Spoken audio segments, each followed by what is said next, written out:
Hier, les marchés ont explosé à la hausse. Sans grande surprise, tout le monde s'est félicité, tout le monde s'est tapé dans le dos. Les généraux ont sorti leurs plus belles médailles. Trump a tweeté, l'Iran a tweeté, le Pentagone a fait une conférence de presse qui ressemblait plus à la cérémonie des Oscars. Mais c'était pas du cinéma, même si Brad Pitt aurait certainement pas fait mieux. Et les indices boursiers mondiaux ont décollé, comme si quelqu'un venait d'annoncer que l'inflation était officiellement terminée, que la Fed allait mettre les taux à zéro et que le pétrole revenait au prix de l'ère Covid. Sauf que rien, mais rien de tout ça n'est vrai. Bienvenue dans ce Morning Bull Live, on est le lendemain du cessez-le-feu et je vais vous expliquer pourquoi ce matin vous payez toujours votre plein très cher et que ceux qui ont acheté une Tesla savent enfin pourquoi. Je vais aussi vous expliquer pourquoi la Fed ne sait toujours pas quoi faire et pourquoi le détroit d'Ormuz ressemble toujours plus à un lac privé iranien qu'à une autoroute pétrolière internationale. Je suis Thomas Veillet et nous sommes le 9 avril 2026. C'est parti.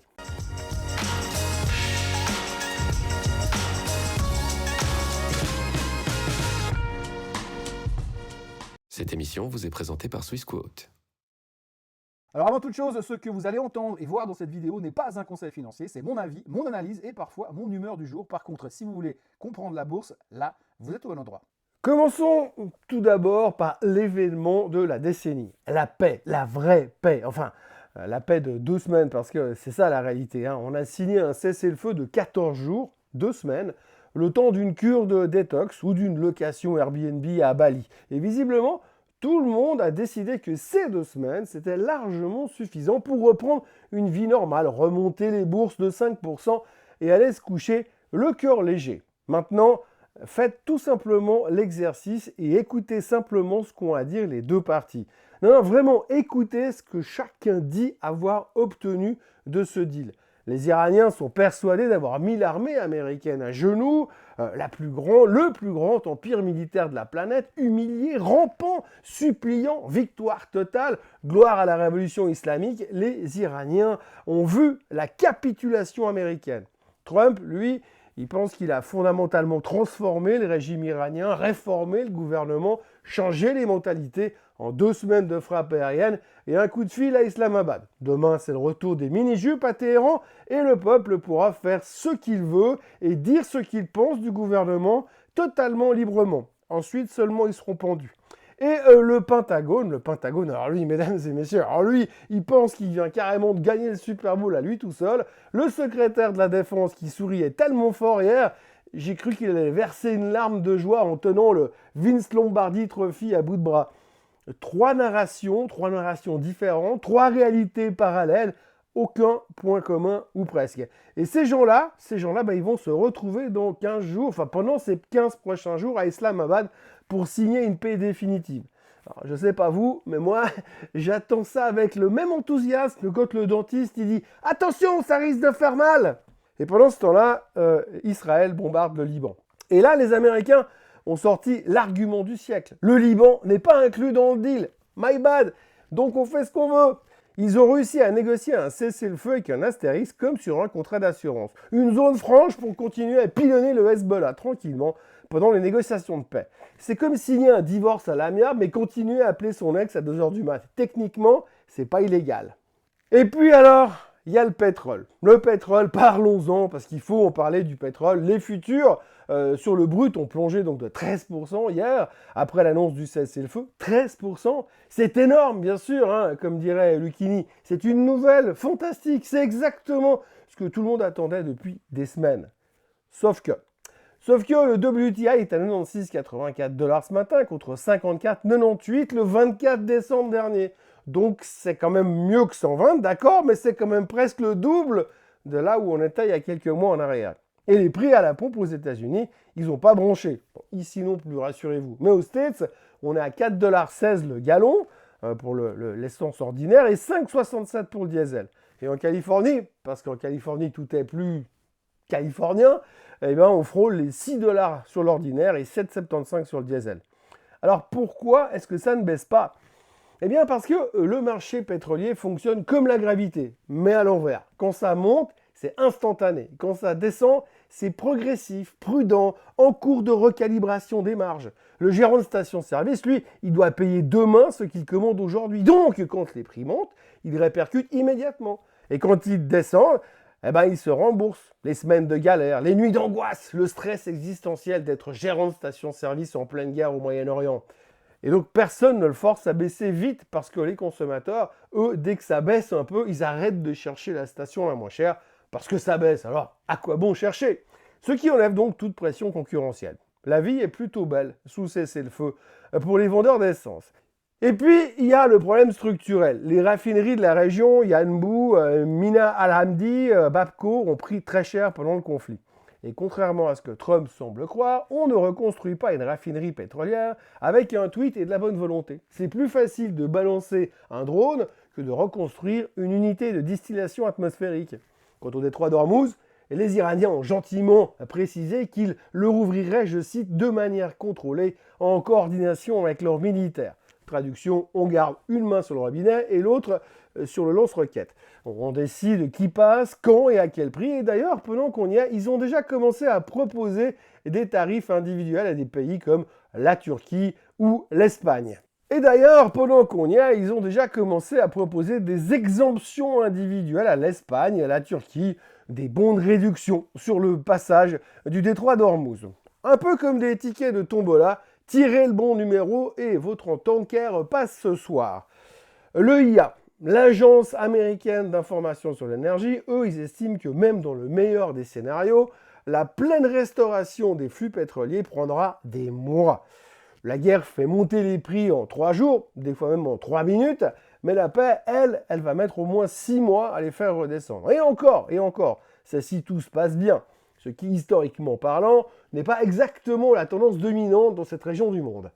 Mais bon, mis à part ça, on peut avoir tous les doutes du monde. On peut trouver que ce cessez-le-feu ressemble à du bricolage de fin de trimestre habillé en victoire historique. On peut noter que les deux parties ne parlent pas du même accord, que le détroit est toujours fermé et que les raffineries sont en rade et qu'Israël continue de s'occuper du Liban comme si de rien n'était. Les marchés, eux, ils s'en fichent. Hier, les bourses mondiales ont explosé. Le DAX a pris 5% à l'ouverture, 5%, et ensuite, il a traité dans un range de 150 points. Zéro volatilité. Comme quelqu'un qui vient d'apprendre une excellente nouvelle, mais qui ne sait pas vraiment quoi en faire. On est content d'être là, mais incapable de savoir où aller. Le S&P, le Nasdaq, le SOX, même scénario. La guerre est finie, tout monte. Et après? Eh bien après, il va falloir payer pour voir. La tech, elle n'a pas eu de problème, comme d'habitude. Elle a explosé sans hésitation. Les semi-conducteurs ont mis tout le monde d'accord. Le SOX Index est revenu au plus haut de tous les temps. Oui, au plus haut de tous les temps. Un cessez-le-feu bidon et on est déjà reparti comme en 40. Intel a pris 45% en une semaine et est au plus haut depuis 5 ans.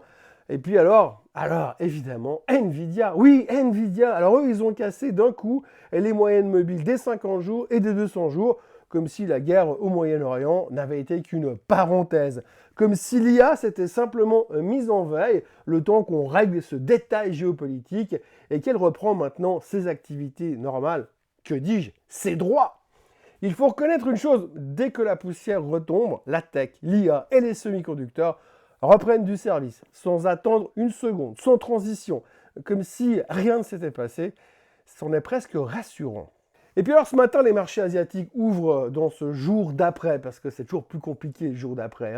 Oui, c'est plus compliqué, on est monté très fort hier, rien n'a fondamentalement changé, donc on avance avec méfiance. Et quand un marché avance avec méfiance et parcimonie, il ne se passe pas grand-chose. On prend des profits, histoire de rentabiliser le déplacement. Le Nikkei recule de 0,5%, le Hang Seng de 0,26%, le Kospi 2%. Mais bon, le Kospi, c'est normal. Quand vous avez pris 8% la veille, vous pouvez vous permettre de souffler un peu. Et puis alors, j'allais presque oublier. J'allais presque oublier parce que hier, il y avait la Fed. Pendant que tout le monde s'auto-félicitait de la plus grande réussite diplomatique du siècle, la Fed a publié les minutes du dernier FOMC meeting au mois de mars. En temps normal, c'est l'événement de la semaine. On aime ne parler que de ça et penser que ça va changer le monde. Sauf qu'hier, personne n'en avait rien à foutre. Et je pèse mes mots. On préférait nettement regarder des généraux avec des plaques entières de médailles sur la poitrine se faire des bisous et sur les mains en se racontant à quel point ils avaient été géniaux, beaux, grands, forts, courageux et intelligents. Pourtant, les minutes du FOMC Meeting portaient quand même un message. Et il faut le noter, un message important. Et ce message, le voici. La Fed ne sait pas quoi faire, elle n'en a aucune idée. Alors bon, ils ne le disent pas comme ça, évidemment, parce qu'ils sont trop bien élevés pour ça. Ils disent qu'ils maintiennent la flexibilité. Ce qui est une façon très élégante de dire qu'ils ont le cul entre deux chaises et qu'ils espèrent que quelqu'un va résoudre le problème à leur place. Pour l'instant, les gars restent clairement neutres, mais certains membres ont quand même glissé dans les comptes rendus qu'on pourrait monter les taux si le pétrole continuait à grimper. Ce qui est une façon particulièrement cruelle d'annoncer une possible récession à des gens qui payent déjà 5,67 $ le gallon de diesel. Le problème, c'est le combo classique de l'horreur. Inflation trop haute d'un côté, marché de l'emploi qui flanche de l'autre, les entreprises ralentissent les embauches à cause de l'incertitude économique et de l'IA, paraît-il, et Powell répète en boucle que si les anticipations d'inflation se désancrent, ça devient beaucoup plus compliqué. Traduction, si les gens commencent à croire que les prix vont rester hauts, c'est peut-être qu'ils ont raison. Alors ça ressemble quoi à tout ça? Ça ressemble un peu à un Canada Dry, je ne sais pas si vous vous souvenez, ça ressemble à de l'alcool, ça a la couleur de l'alcool, ça pétille comme de l'alcool, mais c'est pas de l'alcool. L'inflation forte avec un emploi qui fléchit, ça ressemble à une récession, ça a l'odeur d'une récession, ça a le goût d'une récession. Et contrairement au Canada Dry, c'est peut-être vraiment une vraie récession. Le président de la Fed de Saint-Louis a d'ailleurs dit dans les minutes du mois dernier une phrase qui mérite d'être gravée en lettres d'or au-dessus de l'entrée du bâtiment de la Fed. « Je ne considère pas les anticipations d'inflation ancrées comme une vérité divine. Je sais que l'on doit travailler dur dessus chaque jour. » Autrement dit, tout ce qu'on vous dit sur la stabilité des prix tient avec du scotch et de la bonne volonté. Voilà, on est rassuré et on peut retourner jouer au paddle ou au Candy Crush. En résumé, la Fed voudrait bien baisser les taux, mais elle n'y arrive pas et donc elle n'exclut pas de les monter. Alors vous, je sais pas, mais moi, je me sens vraiment en sécurité avec des gens pareils, c'est inouï. Un peu comme si j'étais dans un avion et que je regardais monter le pilote à bord complètement bourré. Je suis tellement soulagé de pouvoir compter sur ces gens-là. Et puis alors, parce qu'une journée sans Oncle Donald serait une journée perdue, une journée gâchée, le voici qui revient sur le sujet du Groenland. Moins de 24 heures après le cessez-le-feu iranien, qui tient aussi bien qu'un château de cartes sous un ventilateur, Trump poste que l'OTAN n'était pas là quand on avait besoin de lui et reparle du Groenland qu'il appelle, je cite, un gros morceau de glace mal géré. Un gros morceau de glace mal géré est la diplomatie du congélateur dans toute sa splendeur. Mark Rutte, le patron de l'OTAN, a déclaré après sa réunion avec Trump, et donc après ce poste, qu'il comprenait la déception du président. Comprendre la déception de l'homme qui veut démanteler votre organisation, c'est quand même pas très très loin du syndrome de Stockholm diplomatique. En tout cas, chapeau bas, Marc, la flexibilité de la colonne vertébrale à ce niveau-là, ça mérite un Oscar. Un vrai Oscar cette fois. Et puis alors, pendant ce temps-là, le Pentagone, impeccable dans son sens du timing, a laissé fuiter ses plans d'expansion militaire au Groenland. 3 nouvelles bases sont prévues. Les Danois apprécieront sûrement. Et pendant ce temps-là, l'Iran, qui lui aussi a un sens du timing remarquable, distribue ses bons de réduction Hormuz à l'Espagne et à la Turquie, diviser l'OTAN de l'intérieur pendant que l'OTAN se désagrège tout seul. C'est du judo géopolitique de haut niveau et finalement, ils sont pas si idiots que ça. Voilà, c'est plus ou moins ça le monde dans lequel on se réveille ce matin. Un cessez-le-feu de 14 jours tenu par un miracle et quelques bonnes intentions. Une Fed qui navigue à vue et qui maintient la flexibilité. Ce qui, dans la langue de Molière, s'appelle « n'en a aucune idée ». Des marchés qui ont décidé que tout ça était une excellente nouvelle et sont remontés de 5% sur la base d'un accord dont personne ne sait exactement ce qu'il contient, et même s'il va tenir, un pétrole à 96 $ qui ne redescendra pas avant des mois, et Trump qui repart du Groenland à minuit passé. Ah oui, puis alors, j'allais presque oublier, aujourd'hui on aura le PIB américain et le PCE. Vous savez, le PCE, l'indicateur d'inflation préféré de la Fed. Celui qu'on surveille normalement comme du lait sur le feu. En temps normal, c'est aussi l'événement de la semaine. Aujourd'hui, tout le monde s'en fout parce qu'entre Trump en majuscule sur le Groenland, l'Iran qui dit que le cessez-le-feu est déraisonnable et Hormuz qui reste fermé pour presque tout le monde, franchement, le PIB peut raconter ce qu'il veut. Ça ne changera pas grand-chose à l'ambiance générale. Et il y a un vieux principe dans la finance que j'aime beaucoup. Le marché a toujours raison. Toujours. Et même quand il a tort. Même quand il monte de 5% sur un accord que personne ne comprend et qui tient avec du scotch et des bouts de ficelle. Si le marché dit que c'est une bonne nouvelle, c'est une bonne nouvelle. On prend les 5%, on remercie poliment la communauté internationale de son incompétence organisée et on attend le prochain tweet. Oui, parce qu'il y aura toujours un prochain tweet. En attendant, c'est la seule certitude absolue de ce matin. Vous payerez toujours votre plein très cher ou alors vous achetez une Tesla. En ce qui me concerne, je m'en fous. Je vais continuer à payer mon essence très cher. N'oubliez pas de vous abonner à la chaîne Swissquote en français. Ensuite, vous activez la cloche pour ne pas rater la prochaine vidéo et comme ça, vous ne raterez pas quand on passera les 100 000 abonnés, c'est pour bientôt. Et puis, si vous ne savez pas quoi faire, vous pouvez aussi liker, partager, commenter cette vidéo et la partager à tous vos amis qui pensent que l'essence va baisser très rapidement. Et puis, nous, on se voit demain, comme d'habitude. Bye bye.